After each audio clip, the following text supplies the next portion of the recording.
Você com certeza já deve ter ouvido falar dos bancos digitais, mas você consegue saber se para você é melhor ter conta em um banco tradicional ou em um banco digital? Se você quer entender um pouco melhor sobre isso, fique comigo até o final desse vídeo e bora descascar esse abacaxi?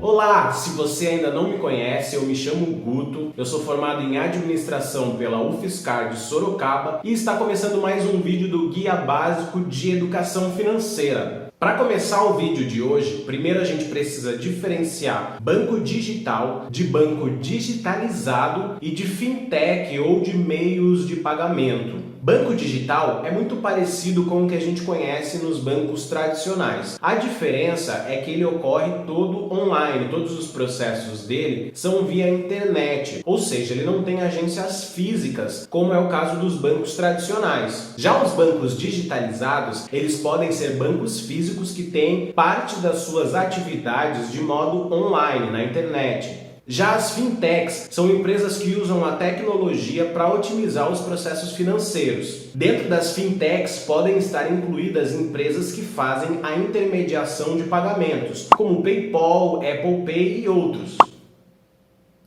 Então, feita essa diferenciação, a gente vai partir agora para as características de cada um que fazem com que a gente tenha condições de escolher qual é melhor para a gente. Porque a gente não vai falar em vantagens e desvantagens, porque isso é muito subjetivo. O que é uma vantagem para mim pode ser uma desvantagem para você e vice-versa. Então, para a gente escolher onde a gente vai ter uma conta, a primeira questão que a gente precisa avaliar é a questão do atendimento presencial. O quão importante é para a gente ter a possibilidade de ser atendido presencialmente em uma agência física por um funcionário de carne e osso, ou se a gente está satisfeito com o atendimento exclusivamente online ou só por telefone. Porque se a gente escolher um banco digital ou uma fintech para ter a nossa conta, muito provavelmente eles não vão ter agências físicas próximas da gente e isso vai dificultar a relação interpessoal. Se você precisar ter aquele contato olho no olho com o funcionário, você não vai conseguir. Então você precisa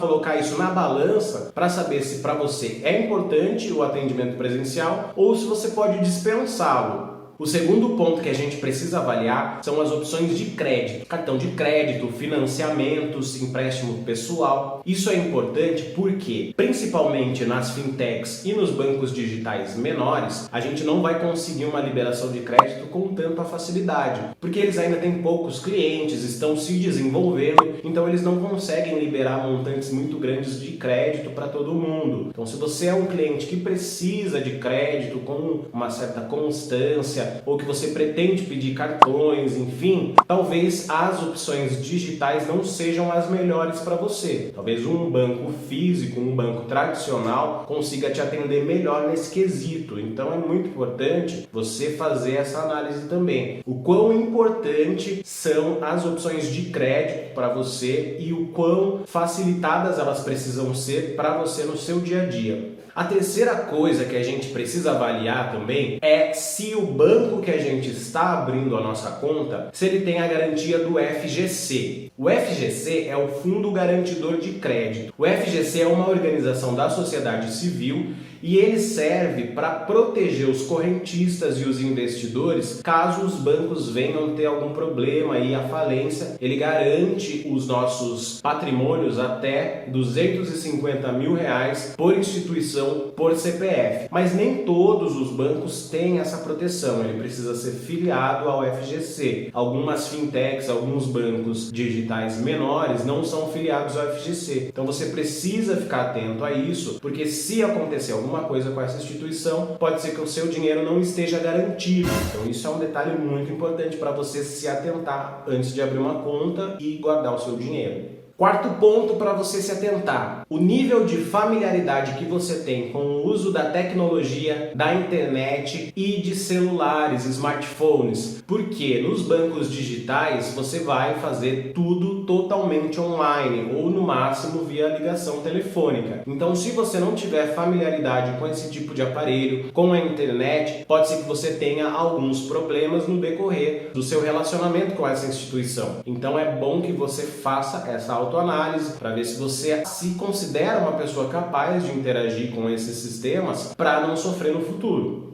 Quinto ponto que você precisa se atentar. Você é uma pessoa que usa muito dinheiro em espécie, dinheiro físico, aquele que você pega na mão? Se você é essa pessoa, saiba que nos bancos digitais, esse acesso ao dinheiro físico ele é mais difícil e talvez ele custe mais do que no banco tradicional. Por quê? Os bancos digitais, por eles não terem agências próprias, eles precisam terceirizar o saque deles, ou seja, naqueles caixas 24 horas. E aqueles caixas 24 horas, eles recebem uma parcela do banco para poder disponibilizar o serviço para os clientes. Então talvez o banco vá te cobrar alguma taxa caso você precise de dinheiro físico. Se for algo corriqueiro, não tem problema. Mas se você é uma pessoa que utiliza com uma constância grande dinheiro em espécie, isso é um ponto muito importante que você precisa levar em consideração, pois você pode estar pagando taxas para fazer esses saques. Fique de olho. Se você está gostando desse vídeo, se inscreva aqui embaixo no botão vermelho, curta esse vídeo, compartilhe com seus amigos e vamos fazer o YouTube entregar esse conteúdo cada vez para mais pessoas. Sexto ponto a se considerar. Você é uma pessoa que recebe muito dinheiro vivo e precisa fazer depósitos com alguma constância, com alguma frequência. Se você é essa pessoa, talvez os bancos digitais também não sejam para você, porque eles não têm agências físicas, então você não consegue fazer depósitos. Para fazer um depósito no banco digital, você precisa ou gerar um boleto ou gerar um QR Code e muitas vezes esse depósito ele é feito através de outra conta, uma conta de um banco tradicional, por exemplo. Então, se você é essa pessoa que recebe muitos pagamentos em dinheiro ou recebe dinheiro assim de clientes, enfim, de várias fontes e precisa depositar isso na sua conta, talvez ter uma conta em um banco que não tem uma agência física para você fazer esse depósito, talvez não seja a melhor alternativa. Agora vamos falar sobre taxa, né? Ninguém gosta de pagar taxas exorbitantes e o sétimo ponto é justamente em relação a isso. Nos bancos digitais, justamente pela ausência das agências físicas, o custo de manutenção desses bancos é muito menor. Muitas vezes a gente vai ter conta sem tarifa, cartão de crédito sem anuidade e transações bancárias sem custo, TED, DOC, apesar que hoje em dia isso não é tão importante, porque a gente tem o Pix, que é gratuito e a gente consegue fazer ele em qualquer banco, seja um banco tradicional ou um banco digital. Se você não sabe muito bem o que é o Pix, a gente já tem um vídeo sobre ele aqui no canal, eu vou deixar o link aqui nos cards e também na descrição desse vídeo, e aí você pode ir lá assistir ele completinho e entender melhor o que é o Pix. O oitavo ponto que eu vou trazer para vocês é o fato de alguns bancos digitais disponibilizarem um investimento automático, como é o caso do Nubank, por exemplo. Você só de deixar o dinheiro na conta, ele já está rendendo a 100% do CDI. E você ainda tem a opção de guardar o dinheiro e fazer com que ele renda ainda mais, mas tem algumas regrinhas internas lá que a gente não vai esmiuçar nesse vídeo. Já os bancos tradicionais, eles não fazem muito isso. Se você deixar o dinheiro lá, ele simplesmente vai ficar na sua conta sem render nada. Você precisa fazer uma aplicação, algum tipo de investimento para que ele comece a render. E já que a gente está falando em lucro, em rentabilidade, o nono ponto é justamente sobre isso. Os bancos digitais, por serem menores e por estarem ganhando popularidade no mercado brasileiro agora, eles tendem a oferecer taxas maiores de retorno dos investimentos, justamente para atrair mais clientes. Mas é importante ficar de olho naquilo que eu falei sobre o FGC. Se eles não tiverem garantia do FGC, talvez não seja uma boa deixar muito dinheiro aplicado nesses bancos. Você pode perder tudo caso aconteça o pior, caso eles precisem fechar as portas.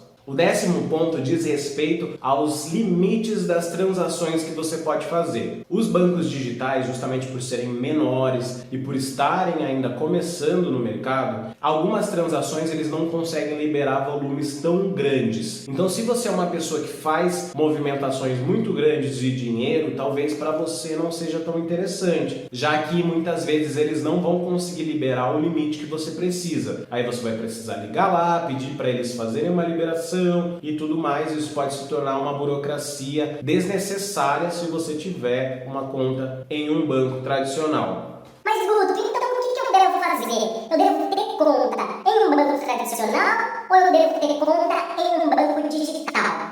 Essa é a pergunta que vale R$1 milhão.